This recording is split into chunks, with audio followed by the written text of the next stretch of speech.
Hello viewers, আসসালামু আলাইকুম। আপনারা সার্ভার ডাউন থাকা সত্ত্বেও আপনারা যেভাবে ডিগ্রি দ্বিতীয় বর্ষের রেজাল্ট দেখবেন তা আপনাদেরকে এই ভিডিওতে দেখাবো। তো আপনারা প্রথমে ইয়ান্ডেক্স ব্রাউজার অ্যাপটি ডাউনলোড করে এটার মধ্যে ঢুকবেন। ঢুকে এখানে সার্চে লিখবেন আপনাদের ডিগ্রি রেজাল্ট দেখার যে লিঙ্কটি এটি এখানে পেস্ট করে দিবেন।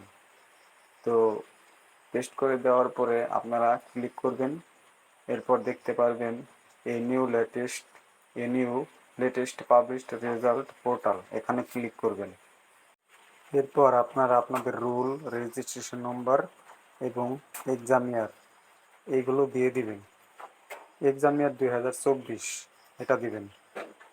এরপরে এগুলো পূরণ করার পরে আপনারা দেখবেন নিচে দেওয়া আছে সার্চ রেজাল্ট। তো আপনারা সার্চ রেজাল্টে ক্লিক করবেন, তাহলে আপনাদের রেজাল্টটি খুব সহজেই দেখতে পারবেন।